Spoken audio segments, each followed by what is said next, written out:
Big three big bash league में नाकाम। Pakistan cricket के तीन बड़े अनमोल रतन बाबर आजम, शाहीन शाह अफरीदी और मोहम्मद रिजवान बीबीएल के डेब्यू पर यानी अपने पहले शो में नाकाम हो जाते हैं। T20 वर्ल्ड कप आपके सामने है। यहां पर आप सोचते हैं कि बिग बैश लीग की तमाम तर हाइप पाकिस्तानी प्लेयर्स की वजह से थी कि लोग बात कर रहे थे कि भाई किंग बाबर आजम आ गए, शाहीन शाह अफरीदी आ गए, मोहम्मद रिजवान आ रहे हैं, ये लीग दिन दुगनी रात चुगनी तरक्की कर रही है और उसकी वजह सिर्फ पाकिस्तान क्रिकेट के बड़े कद वाले खिलाड़ी हैं।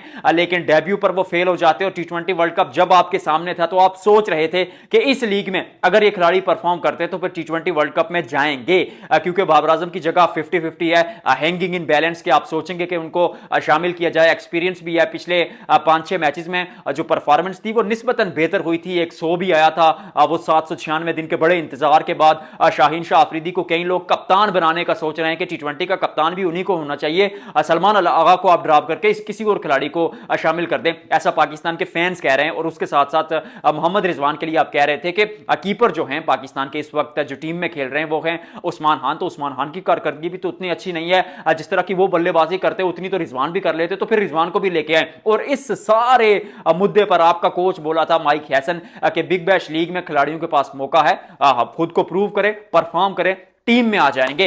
वन बाय वन आगाज करते हैं। सबसे पहले बाबर आजम की अगर बात करें तो पहला मुकाबला था और सिर्फ 5 गेंदों पर 2 रन बनाते हैं।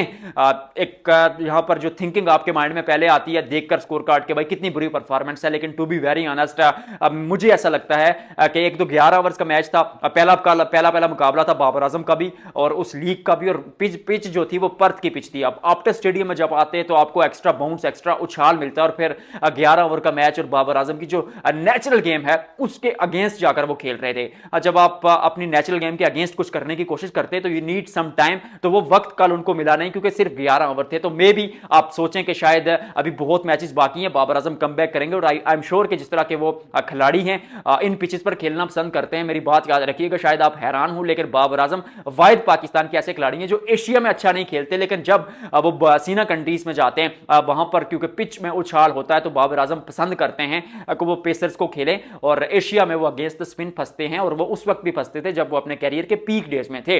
तो रन बनाएंगे बाबर आजम ऐसा मुझे लगता है। शाहीन शाह अफरीदी उनकी बात की जाए तो उन्होंने खर्चे हैं 2.4 ओवर्स में 43 रन, और गेंदबाजी से हटा दिया गया क्योंकि 2 आपने फुलटॉस गेंदें फेंकी जो वेस्ट हाइट से ऊपर थी। तो 2 बीमर्स करने की वजह से आपने अंपायर ने आपको कहा कि भाई थैंक यू सो मच, आप चले जाइए क्योंकि आप डेंजरस बॉलिंग कर रहे हैं। आप पिटाई उनकी भी हुई। 1 ओवर में जो टिम साइफर्ट ने खड़े खड़े छक्के मार दिए बंदे को, मतलब प्रीमियम गेंदबाज है यार पाकिस्तान का, उसको जिस आसानगी तो कोई लफ्ज नहीं होता, जिस आसानी से चक्के लगाए और जिस तरह से पीटा शाहीन शाह अफरीदी को, उसके बाद ऐसा लगा कि शायद शाहीन शाह अफरीदी भी पहले मुकाबले में जल नजर नहीं आए। और शाहीन की अगर ऑनेस्टली बात करूं तो वो वर्ल्ड कप खेलेंगे विदाउट एनी डाउट, इस चीज को आप छोड़ दीजिए, डिबेट खत्म हो चुकी है। वो वर्ल्ड कप खेलेंगे और पाकिस्तान के लिए आपको तीनों फॉर्मेट्स खेलते हुए नजर आएंगे।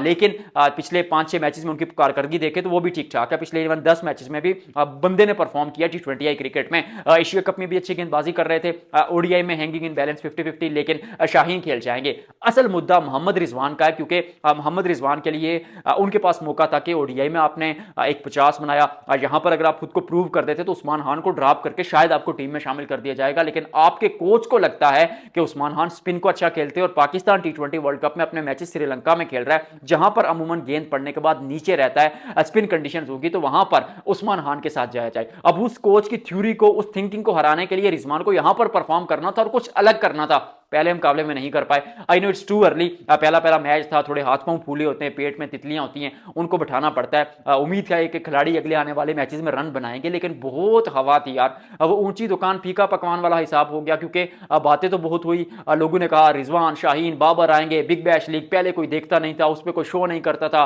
टीवी चैनल पर खबर चल रही है, यूट्यूब पे, फेसबुक पे, सोशल मीडिया पे यही खिलाड़ी चाहे थे और बिग बैश लीग के ऊपर जाने की बजाय खिलाड़ी हैं जो सच भी है कहीं ना कहीं एशिया के, क्योंकि जायंट से खिलाड़ी और दुनिया भर में एक फैन फॉलोइंग है, इनको देखा जाता है। लेकिन एट दी एंड जो चीज मैटर करती है वो आपकी परफॉर्मेंस है। पहले मुकाबले में नहीं आई, उम्मीद करते हैं कि अगले मैचेस में आएगी। आपको क्या लगता है कि आगे भी ये खिलाड़ी चल के फ्लॉप होंगे या फिर अगले आने वाले मैचेस में रन्स बनाएंगे? क्या लगता है? कमेंट सेक्शन आपका है, भर दीजिए उसे।